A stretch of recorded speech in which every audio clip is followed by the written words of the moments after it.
আসনের মহাসংগ্রামে এই মুহূর্তে দেখতে পাচ্ছি আমরা কোচবিহারে মোদি আর কিছুক্ষণের মধ্যেই রাসমেলা ময়দানে তিনি সভা করবেন, বক্তব্য রাখবেন। টার্গেট উত্তরে কোচবিহারে মোদি।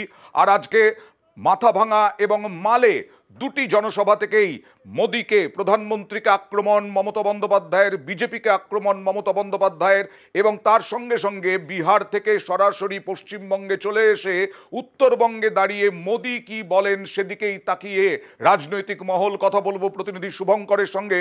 শুভঙ্কর, আজকে মাথাভাঙা এবং মাল থেকে যে তীব্র আক্রমণ মমতা বন্দ্যোপাধ্যায়ের, আজকে ওইখানে রাসমেলা ময়দানে রাজনৈতিক আবহাওয়াটা কিরকম?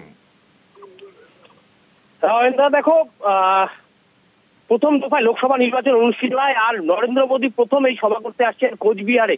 আজ কোচবিহার রাসমেলার মাঠে তার কিছুক্ষণের মধ্যে তিনি পৌঁছবেন। ইতিমধ্যেই হাসিমারা থেকে বিশেষ চপারে, ইন্ডিয়ান এয়ারফোর্সের বিশেষ চপারে কোচবিহার বিমানবন্দরে নেমেছেন এবং বিমানবন্দর থেকে তিনি বাই রোডে ইতিমধ্যেই বেরিয়ে গেছেন রাসমেলা মাঠের উদ্দেশ্যে।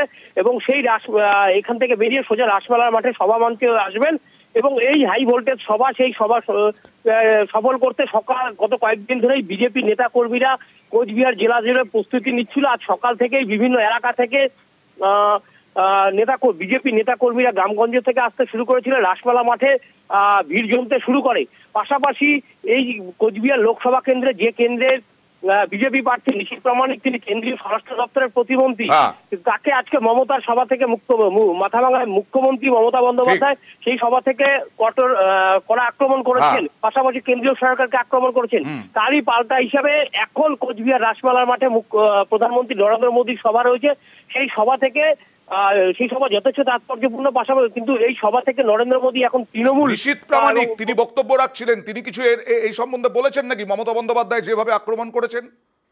না, এখনো পর্যন্ত যেটা জানা যাচ্ছে যে মমতা বন্দ্যোপাধ্যায় নিশীথ প্রামাণিককে নিয়ে যে কথা কটাক্ষ করেছেন সে বিষয়ে তিনি এখনো পর্যন্ত কিছু জানাননি। ওকে, আমরা নিশ্চয়ই প্রধানমন্ত্রী নরেন্দ্র মোদীর এই জনসভার দিকে নজর রাখবো। তবে এখনো পর্যন্ত যা খবর, রাসমেলা মাঠে তিনি পৌঁছে যাওয়ার উদ্দেশ্যে রওনা দিয়েছেন। এরপরে ভাষণ দেবেন, সেখান থেকে কিভাবে আক্রমণ করেন দেখাবো। তবে তার আগে এই যে নিশীথ